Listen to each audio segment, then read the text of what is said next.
လူတွေမှာဘယ်အရာကလိုချင်မှုတွေတတ်မဲ့မှုတွေမုန်းတိမှုတွေကိုဖြစ်ပေါ်စေသလဲပဋိစ္စသမုပ္ပါဒ်မှာကြည့်လိုက်မယ်ဆိုရင်ဝေဒနာပစ္စယတဏှာလို့လာတာအလုံးကြားဘူးနေကြတယ်နော်ဝေဒနာအကြောင်းခံပြီးတော့တွေ့တာမှုတွေတတ်မဲ့မှုတွေဖြစ်တတ်တယ်အဲ့ဒီတွေ့တာမှုတတ်မဲ့မှုတွေကလူဘဝမှာဒုက္ခကိုဖော်ထုတ်တဲ့တဏှာဆိုတာဒုက္ခကိုဖြစ်စေတဲ့သမုဒိယသစ္စာတရားပဲဖြစ်တယ်ဒါကြောင့်ဒုက္ခကိုရှောင်လွှဲခြင်းလို့ရှိရင်တဏှာကိုဖယ်ရမှာဖြစ်တယ်အဲ့ဒီဖယ်ဖို့အတွက်တဏှာမဖြစ်အောင်ဘယ်ကနေထိန်းရမလဲလို့ဆိုဝေဒနာဆိုတဲ့နေရာကထိန်းရမှာဖြစ်တယ်ပေါ့နော်ပရိစ္ဆေသမုပ္ပါဒ်ကိုသဘောပေါက်ထားလို့ရှိရင်အကြောင်းတရားကိုသတ်မှတ်အကျိုးတရားဆိုတာယထာဖြစ်တယ်အကြောင်းတရားရှိနေသမျှအကျိုးတရားတွေကပြည့်ပေါ်နေမှာပဲဖြစ်တယ်ဥပမာမဲ့ယောဂဝေဒနာဖြစ်နေတဲ့ပုဂ္ဂိုလ်တယောက်ယောဂရဲ့ဆိုးကျိုးတွေကိုခံစားနေရတယ်အဲ့ဒီယောဂဘာကြောင့်ဖြစ်တယ်လဲဆိုတဲ့အကြောင်းတရားကိုအရင်ဖယ်ရှားနိုင်ရမှာဖြစ်တယ်ယောဂဖြစ်ကြောင်းတရားဖယ်ရှားလိုက်တဲ့အခါမှာယောဂပျောက်ခြင်းဆိုတာဖြစ်လာမှာဖြစ်လို့လောကမှာဆင်းရဲဒုက္ခတွေဖော်ဆောင်နေတာဘု து လက်ချက်လဲလို့မေးလိုက်လို့ရှိရင်လူတိုင်းရဲ့တဏှာမရှိသေးတဲ့တွေ့တာမှုလိုချင်မှုဆိုတဲ့တဏှာဟာလက်တယ်ပဲဖြစ်တယ်ပေါ့အဲ့ဒီတဏှာလက်တယ်ဟာဘာကြောင့်တိုးတက်ပွားများနေရသလဲလို့ဆိုရင်လူတိုင်းမှာစိတ်ခံစားမှုဝေဒနာဆိုတာရှိဗမာလူမျိုးတွေကဝေဒနာလို့ပြောလိုက်လို့ရှိရင်ယောဂနဲ့တွဲဖက်ပြီးတော့ယောဂဝေဒနာကိုပြောတယ်လို့အောင်းမိတတ်တယ်အဲ့ဒါလို့မအောင်မင်းနဲ့ဝေဒနာဆိုတာဘာပြောတာတော့ဝေဒနာ၅မျိုးကိုအရင်မှတ်ကြည့်လိုက်ကိုယ်ကာယအနေနဲ့နေလို့ထိုင်လို့ကောင်းတယ်အဆင်ပြေတယ်ညောင်းညာမှုမရှိဘူးလန်းဆန်းတယ်ရုပ်ခန္ဓာကိုယ်ကြီးကလန်းဆန်းတယ်နေလို့ထိုင်လို့ကောင်းတယ်ဒုက္ခဝေဒနာအဲ့ဒီနေလို့ထိုင်လို့ကောင်းတယ်ဆိုတဲ့စိတ်ထဲမှာခံစားမှုတွေဒုက္ခဝေဒနာနေလို့ထိုင်လို့ကောင်းသည့်အတွက်ကြောင့်စိတ်ထဲမှာပျော်မွေ့တယ်စိတ်ချမ်းသာတယ်လို့ပြောကြတယ်နော်စိတ်ချမ်းသာတယ်အဲ့ဒီစိတ်ထဲမှာကြည်နူးတယ်ဝမ်းသာတယ်ချမ်းသာတယ်ဆိုတော့သောမနတဝေဒနာဒါကောင်းတဲ့ဘက်ကဒုက္ခဝေဒနာရဲ့သောမနတဝေဒနာဒုက္ခဝေဒနာဆိုတာကိုယ်ကာယနေလို့ထိုင်လို့စားလို့တောင်းလို့အိပ်လို့ကောင်းတာကိုတွေ့ရှိခံစားရတယ်ဒါဒုက္ခဝေဒနာရှင်ပြေးနေတယ်စိတ်ထဲကအရှင်ပြေပြီးတော့ဝမ်းသာနေတယ်ကြည်နူးနေတယ်သောမနတဝေဒနာအကောင်းရှိသလိုလောကမှာဆိုးရတယ်ရှိသေးတယ်ခန္ဓာကိုယ်ကြီးကနေထိုင်မကောင်းဘူးစင်တုပ်ကွေးဖြစ်လို့နာလိုက်တာအယိုးတွေကြောတွေနားနေဒီလိုလည်းမရှိဘူးရှိတာပဲဒုက္ခဆိုတာကြာထိုင်ပြီးတရားနာရတဲ့အခါညောင်းနေညာတယ်ဟောကာယကဒုက္ခလို့ခေါ်တယ်အဲ့ဒီညောင်းနာညာတာကိုစိတ်ထဲမှာခံစားရစင်တုပ်ကွေးဖြစ်လို့ညောင်းနာညာတာတစ်မျိုးတရားချေနေလို့ညောင်းနာညာတာတစ်မျိုးအစင်မပြေကြောအောင်တယ်ခန္ဓာတယ်ခေါင်းကိုက်တယ်စသဖြင့်အဲ့ဒါကိုကာယကဒုက္ခဝေဒနာလို့ခေါ်တယ်စိတ်ထဲမှာခံစားမှုတွေဖြစ်လာတစုံတစ်ခုကြောင့်စိတ်ထဲမှာဆိုရင်စိတ်တွေကိုအကြောင်းပြုပြီးတော့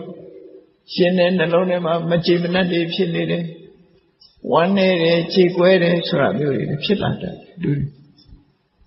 ယောဂဝေဒနာဖြစ်လို့ခြေကွဲဝမ်းနေမှုဆိုတာလည်းရှိတယ်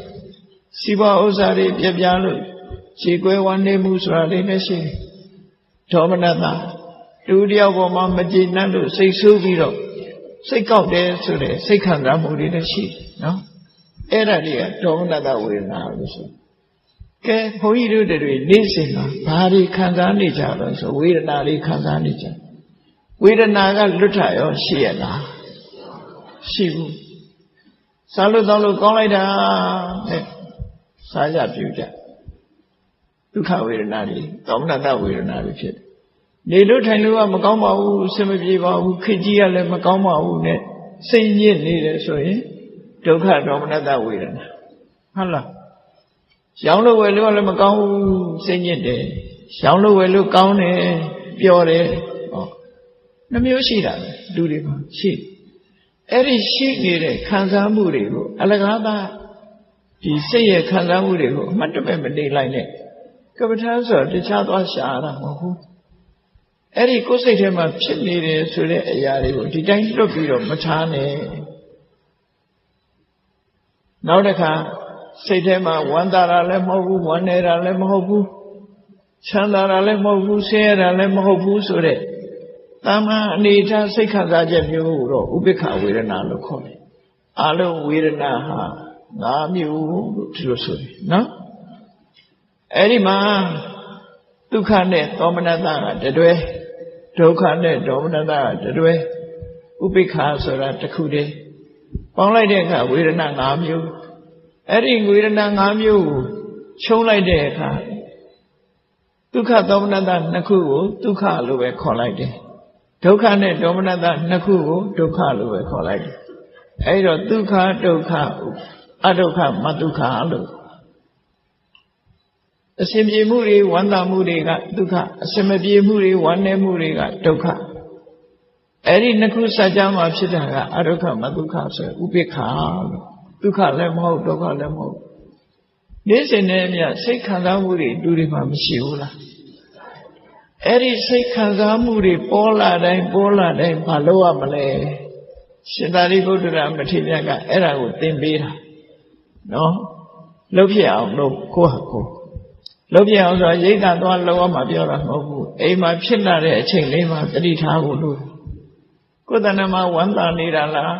ဝမ်းနေနေတာလားချမ်းသာနေတာလားဆင်းရဲနေတာလားချမ်းသာဆင်းရဲမဟုတ်ဘူးလားမထင်ရှားတာလားတခုခုတော့ဖြစ်နေမှာပဲသူတွေရဲ့စိတ်မှာနော်စိတ်ရှိအသိရှိနေသမျှကလည်းဘာလို့စိတ်ခံစားမှုဆိုတဲ့ဝေဒနာရှိနေပြီအဲ့ဒီ၅မျိုး၃မျိုးတွေကတခုခုဖြစ်နေတဲ့အခါမှာ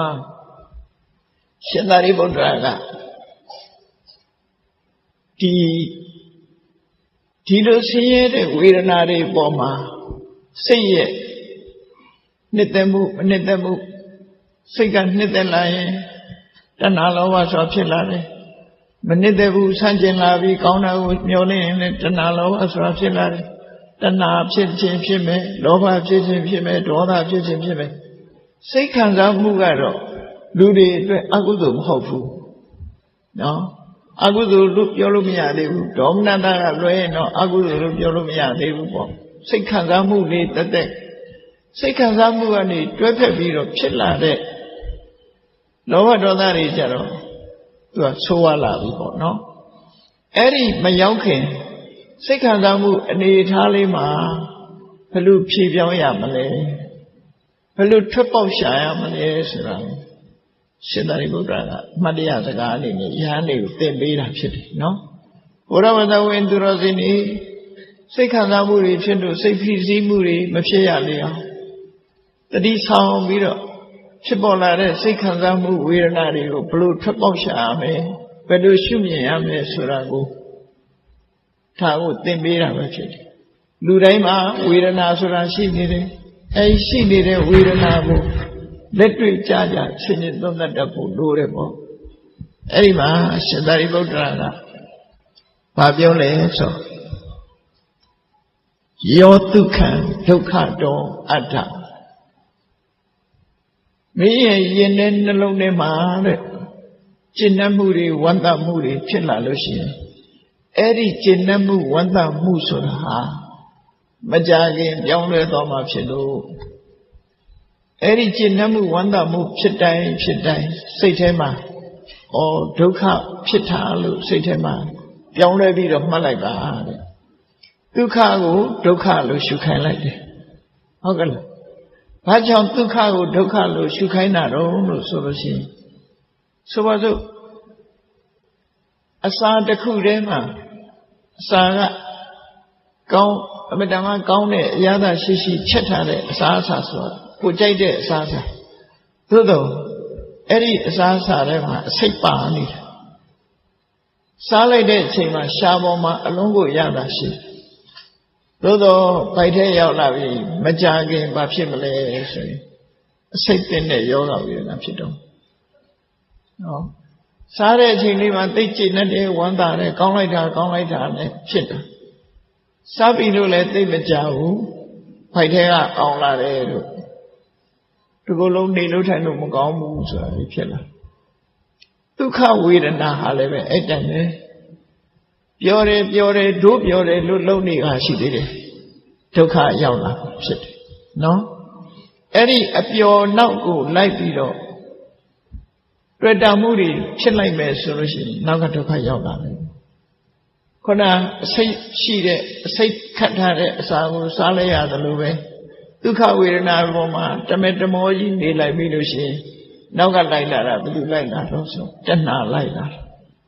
အဲ့ဒီတဏှာကအပေတိအောင်ဆွဲချသွားတယ်နော်ကိုယ်ရင်နဲ့နှလုံးထဲမှာဒုက္ခရောက်သွားတယ်ဒါကြောင့်မို့အစဉ်ပြေမှုချမ်းသာမှုတွေကိုသူတို့ပေါ်မှာဒုက္ခလို့ရှုမြင်ထားလိုက်ပါဘာကြောင့်လို့ဆိုရင်ပြောင်းလဲသွားတာနဲ့တပြိုင်နက်ဒုက္ခဖြစ်မှသိကြတယ်သူကချမ်းသာမှုပျော်ရွှင်မှုဒီသာဝရမဟုတ်ဘူးပျော်ရွှင်တာဟာတခဏမျှတာဖြစ်တယ်အဲ့ဒီတခဏမျှတာဖြစ်တဲ့ပျော်ရွှင်ချမ်းမြေ့မှုကြီးကိုသာဝရလို့ထင်ပြီးတော့တွေ့တာနေလိုက်မယ်ဆိုရင်နောက်ကလိုက်လာမှာကဒုက္ခပဲဖြစ်တယ်ဝိပရိနာမဒုက္ခလို့ခေါ်နော်အဲ့တော့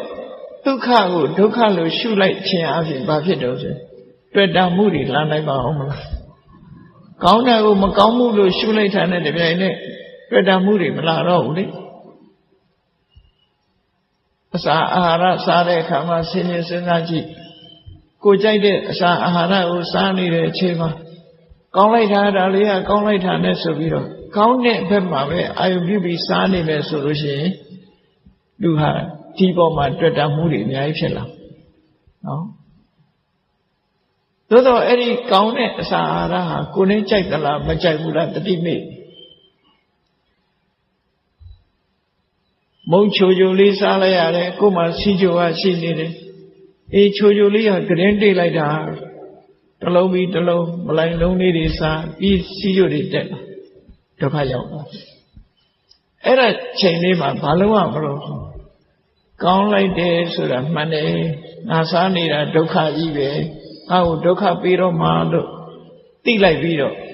break အုပ်လိုက်ရင်မရဘူးလားအဲ့လိုလုပ်ဖို့ပြောတာနော်အဲ့ဒါဆိုလို့ရှိရင်တွေ့တာမှုတဏှာဆိုတာဆက်ပြီးလိုက်မလာတော့ထိချုပ်ပြီးသားဖြစ်သွား။အော်ငါနဲ့မတည့်ဘူးဒါ။ငါနဲ့မတည့်ဘူး။တော့ကြောင့်စီးရုပ်တက်လိမ့်မယ်ဒုက္ခရောက်လိမ့်မယ်။သိလို့ရှိရင်သိလို့ဖြစ်လိမ့်မယ်။ကျမ်းမာတယ်ဆိုတော့ဒီငါချိုးတယ်ဆိုတာရှားပြားလေးပေါ့ပဲ။ခိုက်ထဲရောက်သွားရင်ချိုးတယ်ဆိုတာမရှိတော့ဘူး။တွေးကြည့်လိုက်ခဏလေးတွေရှားပြားလေးပေါ်မှာသာချိုးတာရှိတယ်ဖိုက်ထဲရောက်သွားရင်ချိုးသေးရဲ့လားချိုးမှလည်းမသိဘူးခါမှလည်းမသိဘူးနော်မျိုးချလိုက်လို့လက်ချောင်းဟိုဘက်ရောက်သွားရင်ဘာမှမရှိတော့ဘူးအဲ့တော့အကျိုးသက်ရောက်မှုတွေအမှန်တန်အောင်မှလဲတယ်ရှားပေါ်ဖြတ်တဲ့အချိန်လေးပဲကောင်းလိုက်တာဖြစ်ကြတယ်လူတွေအဲ့ဒီအချိန်ပိုင်းလေးကိုကောင်းတယ်ဆိုတဲ့ခံစားမှုလေးတွေကိုဒုက္ခရောက်တယ်ဒုက္ခလို့ကိုယ်ဒုက္ခပေးနိုင်တဲ့အရာဖြစ်တယ်ဒုက္ခပေးနိုင်တဲ့တဏှာဖြစ်လာလိမ့်မယ်လို့ဒုက္ခကိုဒုက္ခလို့ရှုမြင်လိုက်ပါအဲ့ဒီလိုရှုမြင်လိုက်ခြင်းအပြင်ဝေဒနာပစ္စယတဏှာဆိုတာမလာအောင်ထိန်းချုပ်အောင်မယ်လို့ဒီလိုပြောနော်အရာဘူးလို့မအောင်မိနေနဲ့ရအောင်လုပ်ရမှာဒါရအောင်လုပ်တာကြိုးစားတာဝိရိယလို့ခေါ်တယ်